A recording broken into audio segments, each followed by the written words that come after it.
سورہ بقرہ کی آیت نمبر 19 سے اللہ تعالیٰ فرماتے ہیں کہ او کصیب من السماء کہ جیسے بارش آسمان سے فیہ ظلمات کے اس کے اندر اندھیرے ہوں، رعدٌ کڑک ہو و برقٌ اور بجلی ہو۔ اس سے پہلے کہ ہم ترجمے کو آگے لے کے چلیں، مفسرین کرام ان آیت مبارکہ کے بارے میں فرماتے ہیں کہ یہاں پہ منافقین کی دوسری قسم بیان کی جا رہی ہے۔ اوپر والی مثال میں یا تو وہ شدت کے کافر ان کی کیفیت کو بیان کیا گیا تھا، یا پھر وہ شدید ترین منافق ان کی کیفیت کو بیان کیا گیا تھا۔ یہاں پہ وہ ایمان والے جو کہ کمزور ایمان والے تھے، جو ابھی نفاق کی پہلی سٹیج میں پہنچنے والے تھے، ان کی کیفیت کو جو ہے وہ یہاں پہ بیان کیا جا رہا ہے۔ لہٰذا ان کی مثال ایسے بیان کی گئی ہے کہ جیسے آسمان سے برستی بارش ہو۔ اب سیب جو ہوتا ہے وہ ایسی بارش کو کہا جاتا ہے جو کہ تیز موسلا دار بارش ہوتی ہے، تو گویا کہ آسمان سے جو ہے ایسی تیز برستی بارش ہے۔ اب سب کو پتہ ہے کہ بارش آسمان سے ہی آتی ہے، مگر یہاں پہ بالخصوص من السماء کہا گیا ہے، گویا کہ بارش کا براہ راست ان کے اوپر برسنا۔ کیوں تو انسان دور سے بھی بارش کو دیکھتا ہے، مگر ایک وہ ہوتی ہے جو براہ راست انسان کے اوپر برس رہی ہوتی ہے۔ اس سے مراد مفسرین کرام یہ لیتے ہیں کہ قرآنی آیات کا نزول ہونا، کہ براہ راست قرآن جو ہے وہ ان کے اپنے شہر میں، ان کے اپنے گھروں میں، ان کے سامنے جو ہے وہ نازل ہو رہا تھا۔ پھر اس بارش کے بارے میں کہا جاتا ہے کہ فیہ ظلمات، کہ وہ بارش ایسی ہو کہ جس میں بہت اندھیرا ہو، وہ رعدٌ اور کڑک کی آوازیں بھی ہوں، وہ برقٌ اور بجلی بھی نظر آ رہی ہو۔ تو یہاں پہ گویا کہ ایسی بارش جو کہ تیز موسلا دار بارش ہے، اور اس کے اندر بادلوں کی گرج اور کڑک اور روشنی کبھی آتی ہے اور کبھی جاتی ہے۔ اس کی کیا مناسبت ہے کہ قرآنی آیات آسمان سے نازل ہو رہی ہیں، تو ان میں بعض احکام ایسے تھے کہ ہجرت کر جاؤ، جہاد کرو، جان مال وقت سب کچھ اللہ تعالیٰ کی راہ میں لگا دو، زکوٰۃ ادا کرو، صدقات ادا کرو۔ تو گویا کہ یہ احکام ان کو کیسے لگتے تھے کہ جیسے کہ آسمان سے کوئی بجلی آ رہی ہو، کیونکہ ان کے لیے ان کے اوپر عمل کرنا بہت مشکل لگتا تھا۔ یجعلون اصابعہم، اور وہ کر دیتے ہیں اپنی انگلیوں کو، فی اذانہم، اپنے کانوں میں، من الصواعق کی کڑک کے سبب، حذر الموت، موت کے خوف سے۔ اب یہاں پہ اصابع کا لفظ آیا ہے کہ انسان کو جب بہت تیز آواز آتی ہے تو وہ فوراً اپنے کانوں کے اوپر ہاتھ رکھ لیتا ہے۔ اب ہاتھ سے بھی زیادہ یہاں پہ جو ہے وہ انگلی کا ذکر کیا گیا ہے، تو ہم جب اپنے کانوں میں انگلی ڈالتے ہیں تو ہم اپنی انگلیوں کے پوروں کو جو ہے وہ کانوں میں داخل کرتے ہیں، اور اس کو عربی زبان میں انامل کہا جاتا ہے، اور پوری جو انگلی ہوتی ہے اس کو اصابع کہا جاتا ہے۔ لیکن آیت مبارکہ میں یہ تو نہیں کہا جا رہا کہ وہ انگلیوں کے پور جو ہیں وہ کانوں میں داخل کر دیتے، بلکہ کہا کہ پوری کی پوری انگلی جو ہے وہ کانوں کے اندر داخل کر دیتے ہیں۔ اس کو کس کیفیت سے بیان کیا گیا ہے؟ گویا کہ وہ ان احکام کو سننا ہی نہیں چاہتے۔ یہ جہاد کرنا، یہ مال اللہ تعالیٰ کی راہ میں دینا، ہجرتیں کرنا، خاندانوں کی قربانیاں دینا، یہ باتیں ان کے لیے سننا بہت مشکل ہیں۔ وہ سننا ہی نہیں چاہتے کہ کوئی آواز، کوئی آیت ایسی نہ ہو جو کہ ہمارے کان میں داخل ہو جائے اور ہمیں اس کے اوپر عمل کرنا پڑ جائے۔ واللہ محیط بالکافرین، اور اللہ تعالیٰ جو ہے وہ کافروں کو گھیرے ہوئے ہے۔ بڑی اہم بات مفسرین کرام کی بات تو منافقین کی ہو رہی ہے، اور اللہ تعالیٰ جو ہے وہ کافرین کے گھیراؤ کی بات کر رہے ہیں۔ تو جیسا کہ ہم نے سورہ منافقون میں بھی پڑھا تھا کہ یہ نفاق انسان کو جو ہے وہ کفر کی حد تک لے جاتا ہے۔ کتنی جگہ ایسا بھی ہوا ہے کہ بات منافقین کی ہو رہی ہوتی ہے، مگر اینڈ جو ہے وہ کافرین کے اوپر ہوتا ہے، اور یہ بڑا ہی خوف زدہ کر دینے والا مقام ہوتا ہے کہ کہیں ہمارا نفاق جو ہے وہ ہمیں کفر کی حد تک نہ لے جائے۔ پھر آیت مبارکہ میں آتا ہے کہ یکاد البرق، قریب ہے کہ یہ جو بجلی ہے، یخطف ابصارہم، کہ کہیں ان کی بصارت کو نہ لے جائے۔ یخطف کا لفظ جو ہے یہ خطفہ سے ہے، اور خطف کا مطلب ہوتا ہے جب بہت تیز روشنی ہو جس سے آنکھیں چندھیا جائیں، تو ایسی تیز روشنی کہ انہیں خوف ہے کہ کہیں ان کی بصارت ہی نہ چلی جائے۔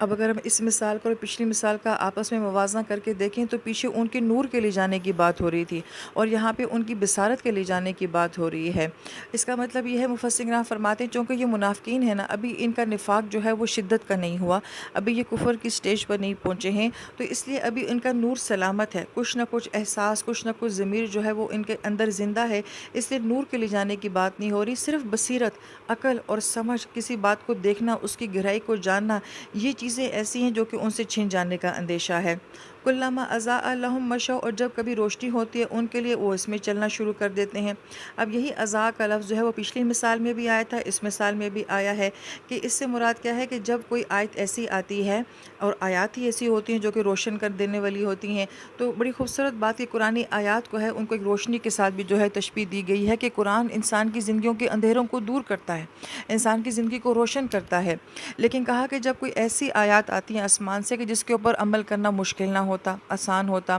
بلکہ اس بات کو مفسرین کرام نے یوں بھی بیان کیا ہے کہ اگر مسلمانوں کے اوپر حالات بہت مشکل ہوتے، بہت سخت ہوتے، کہ جیسے کہ بدر کا دور ہے، احد کا دور ہے، احزاب کا دور ہے، تو یہ لوگ مسلمانوں کا ساتھ چھوڑ دیتے تھے، ان کی ہمت نہیں تھی کہ یہ مشکل وقت برداشت کریں، لیکن جب مال غنیمت کا وقت آتا، جب فتوحات کا وقت آتا، یہ مسلمانوں کے ساتھ شامل ہو جائے تھے۔ تو گویا کہ ازا لہم مشو سے کیا مراد ہے کہ جب مسلمانوں کے اوپر آسان وقت آتا یا قرآن آیات میں کوئی ایسا حکم آتا جو کہ آسان ہوتا تو وہ چلنا شروع کر دیتے۔ اب یہاں پہ چلنے کا ذکر آ رہا ہے، دوڑنے کا ذکر نہیں آ رہا ہے، بھاگنے کا ذکر نہیں آ رہا، صرف یہ کہ ہلکی رفتار سے چلنا ہے۔ اس کو مفسرین یوں بھی بیان فرماتے ہیں کہ اگر رات کا اندھیرا ہو، موسلادھار دار بارش ہو، بجلی کی کڑک ہو اور بادلوں کی گرج بھی ہو، تو ایسے اندھیرے میں انسان کتنا ایک دوڑ سکتا ہے؟ ظاہری بات ہے کہ تھوڑا تھوڑا ہی چلے گا، بہت تیز رفتار کے ساتھ تو وہ بھاگ نہیں سکتا ہے۔ تو گویا کہ جب قرآن آتا ہے تو کچھ لوگ تو ایسے تھے کہ جو کہ ایمان کے ہائی لیول پہ جا رہے تھے، وہ ایمانی رفتار کے ساتھ دوڑ رہے تھے، اپنی جانیں، اپنا مال، اپنا سب کچھ لگا رہے تھے۔ یہ کون لوگ تھے؟ جو ہلکے ہلکے سے قدم اٹھا رہے تھے، بڑی مشکلوں سے چھوٹے چھوٹے عمل کر پا رہے تھے۔ بڑی خوبصورت یہاں پہ جو ہے مثال بیان کی گئی ہے کہ کچھ لوگوں کا فَفِرُّوا إِلَى اللَّهِ، اللہ تعالیٰ کی طرف دوڑنا، ساری إِلَى الْمَغْفِرَةِ، مغفرت کی طرف دوڑنا، اور کچھ لوگ ایسے تھے کہ جو بڑی ہلکی چال کے ساتھ چل رہے تھے۔ وَإِذَا أَظْلَمَ عَلَيْهِمْ قَامُوا، اور جب کبھی ان کے اوپر اندھیرا ہوتا وہ کھڑے ہو جاتے، کہ جیسے کہ اگر رات کے وقت بجلی تھوڑی سی چمکتی ہے تو کچھ ہمیں نظر آتا ہے تو تھوڑا سا انسان چلنے کی کوشش کرے، لیکن جب دوبارہ اندھیرا ہو تو انسان رک جائے۔ یہاں پہ کیا مناسبت ہے کہ جب کوئی سخت حکم آتا ہے کھڑے ہو جاتے ہیں، عمل کرنے کی توفیق ہی نہیں ہو رہی ہے، اور جب آسان حکم آتا ہے تو چلنا شروع کر دیتے ہیں۔ وَلَوْ شَاءَ اللَّهُ، اگر اللہ تعالیٰ چاہتے تو لَذَهَبَ بِسَمْعِهِمْ، تو لے جاتے ان کی سماعت کو، ابصارہم، اور ان کی بصارت کو۔ اب پچھلی آیت مبارکہ میں تو اللہ پاک نے کنفرم نہیں کہا تھا کہ ذہب اللہ تعالیٰ لے گئے ہیں، لیکن یہاں پہ کہا کہ اگر اللہ تعالیٰ چاہتا، اس کا مطلب ہے کہ یہ معاملہ بھی کنفرم نہیں ہے، تو لے جاتے ان کی سماعت کو بھی اور ان کی بصارت کو بھی۔ وہ یہاں پہ مفسرین کرام یہ فرماتے ہیں کہ ابھی ان کی فطرت کچھ زندہ ہے، ابھی ان کے اندر کا نور کچھ باقی ہے، اسی وجہ سے ابھی ان کی سماعت اور بصارت جو ہے وہ کچھ نہ کچھ قائم ہے۔ اس کا مطلب ہے کہ جب تک انسان اندر سے کچھ نہ کچھ زندہ رہتا ہے تو اس کے یہ اعضاء اور کی صلاحیتیں جو ہیں وہ برقرار رہتی ہیں۔ ان اللہ علی کل شیء قدیر، بے شک اللہ تعالیٰ کی ذات جو ہے وہ ہر چیز کے اوپر قادر ہے کہ وہ یہ سب کچھ بھی کر سکتی ہے۔ یہاں پہ مفسرین کرام یہ فرماتے ہیں کہ ایک جتنا ڈراؤنا سین بیان کیا جا سکتا ہے وہ آیت مبارکہ میں بیان کیا گیا ہے کہ رات ہے، اندھیرا ہے، بارش ہے، بجلی ہے اور بادلوں کی گرج بھی ہے، سب کچھ خوفناک سین بیان کیا گیا ہے۔ مگر بہرحال یہاں پہ ایک جو پازیٹیو بات کی گئی ہے وہ یہ کہ جب تھوڑی سی روشنی ہوتی ہے تو وہ چلنا شروع کر دیتے ہیں۔ گویا کہ یہ ابھی اتنے بدترین منافقین کی طرح نہیں ہوئے ہیں، کچھ نہ کچھ یہ عمل کر ہی لیتے ہیں، چاہے تھوڑا کرتے ہیں، آسان باتوں پہ کرتے ہیں، مگر کچھ نہ کچھ جو ہے وہ عمل کر لیتے ہیں، لہٰذا یہ پہلے والوں سے کچھ بہتر ہیں۔ لیکن ساتھ ساتھ انہی آیات مبارکہ میں اشارہ بھی دیا گیا ہے کہ اگر ان کا یہ نفاق جو ہے پہلی سے دوسری اور دوسری سے تیسری سٹیج کے اوپر چلا جاتا ہے تو ان کا اینڈ جو ہے وہ کافرین تک بھی ہو سکتا ہے۔ اب ان دونوں مثالوں کو سننے کے بعد ایک بات جو پچھلی آیت مبارکہ میں بھی رہ گئی تھی کہ کیا ہم ان مثالوں کو صرف منافقین کی نظر سے ہی دیکھیں، کافرین کی نظر سے ہی دیکھیں، ان مثالوں کا میرے ساتھ کیا تعلق ہے؟ تو پہلی مثال میں بھی جب اللہ تعالیٰ نے فرمایا تھا کہ سم بکم عمیٌ ہے، تو کہیں ایسا تو نہیں کہ ہمارے اندر کا جو نور ہے کہیں وہ بھی تو نہیں مان پڑ رہا، کہیں وہ بھی تو نہیں مرنے لگا، کہ ہمارے کان وہ سن نہیں پا رہے، ہماری آنکھیں وہ دیکھ نہیں پا رہی، ہماری زبان وہ بول نہیں پا رہی ہے، ہم نے اس کو اپنے اوپر بھی جو ہے وہ رکھ کر دیکھنا ہے۔ اور یہاں پہ جو نفاق کی سٹیج بیان کی گئی ہے دوسری مثال میں جو آج ہم آیت مبارکہ پڑھ رہے ہیں، تو کیا یہ نفاق ہمارے اندر نہیں ہے کہ ہم میں سے بھی بہت سارے لوگ جو ہیں وہ سخت احکام کو نہیں سننا چاہتے ہیں، وہ کہتے ہیں جی کہ پردے کی بات نہ کریں، سود کی بات نہ کریں، حلال حرام کی بات نہ کریں، ہاں کوئی وظیفہ بتا دیں، پاس کیسے ہونا ہے، گھر کیسے ملے گا، اچھا شب برات کی عبادت کرنی ہے اور آپ ہمیں شب قدر کے فضائل بتا دیں، اس حد تک تو ٹھیک ہے، رمضان میں کچھ عبادات کر لیں گے ٹھیک ہے، نماز قرآن ہم پڑھ لیتے ہیں بس ٹھیک ہے، اس سے زیادہ نہیں، اس سے آگے انتہا پسندی آ جاتی ہے، اتنا شدت سے دین کے اوپر نہیں چلنا چاہیے۔ تو کیا کہیں یہ ہمارے اندر کا نفاق تو نہیں ہے کہ جو بات ہمیں آسان لگتی ہے عمل کر لیتے ہیں، اور جو بات ہمیں مشکل لگتی ہے تو وہ بھی ہمیں ایک کڑک اور ایک بجلی کی طرح لگتی ہے، ہم وہ سننا ہی نہیں چاہتے ہیں۔ ہمارے استاد یہ کہا کرتے تھے کہ جیسے کہ اس مثال میں کہا جا رہا ہے کہ وہ اپنے کانوں کے اندر اپنی انگلیوں کو ٹھونس لیتے ہیں، آج کا مسلمان کیا کہتا ہے؟ وہ یہ کہتا ہے کہ ہم نے قرآن نہیں سننا ہے، ہم سنیں گے تو ہمیں اس کے اوپر عمل کرنا پڑے گا۔ تو گویا کہ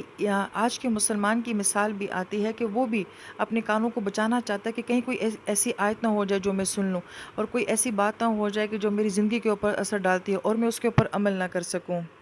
لہٰذا اس مثال میں اللہ تعالیٰ نے کیا فرمایا ہے کہ ایسے لوگوں کے ان قریب ہو سکتا ہے کہ ان کی بصارت بھی چلی جائے اور ان کی سماعت بھی چلی جائے، تو کہیں ایسا نہ ہو کہ یہ ساری خطائیں جو کہ اس دور کا منافق کرتا تھا، جو کہ آج کا مسلمان بھی کر رہا ہے، وہ قرآن نہیں سننا چاہتا، مشکل باتوں پہ عمل نہیں کرنا چاہتا، تو کہیں سننے کی اور کہیں دیکھنے کی صلاحیت اس سے بھی نہ چھین لی جائے، اور پھر کہیں ایسا نہ ہو کہ بظاہر تو ہمارے پاس سب اعضاء ہوں مگر وہ اپنی صلاحیت کھو دیں، اور کہیں ایسا نہ ہو کہ ہم اندر سے جو ہیں اس نور سے محروم ہو جائیں بظاہر ہم زندہ بھی ہوں۔ لہٰذا ان دونوں مثالوں میں بہت ساری عبرتیں ہیں اور نصیحتیں ہیں جو ہمیں سوچنی چاہیے کہ قرآن ہم سے کیا کہہ رہا ہے۔ ہمیں یہ نہیں سوچنا کہ یہ منافقین اور کافروں سے کیا کہہ رہا ہے، بلکہ ہم نے یہ دیکھنا ہے کہ یہ دونوں مثالیں جو ہیں وہ مجھ سے کیا کہہ رہی ہیں، اور میں ان دونوں مثالوں میں اپنے آپ کو کہاں دیکھتی ہوں۔ تو اللہ تعالیٰ ہمیں ایمان نصیب فرمائے، ایمان کی سلامتی اور ایمان کا نور نصیب فرمائے۔ یہی وجہ مفسرین کرام فرماتے ہیں کہ ہمارے نبی نے ہمیں دعا سکھائی تھی، اللہم نور قلوبنا بالقرآن، کہ اللہ تعالیٰ ہمارے دلوں کو قرآن کے نور سے منور فرما دیں۔ اس لیے صرف اللہ تعالیٰ سے قرآن کا علم ہی نہیں بلکہ قرآن کے نور کا بھی سوال کرنا چاہیے۔ اللہ تعالیٰ سے دعا ہے کہ اللہ تعالیٰ ہمارے دلوں کو اپنے قرآن کے نور سے منور فرما دیں، آمین یا رب العالمین۔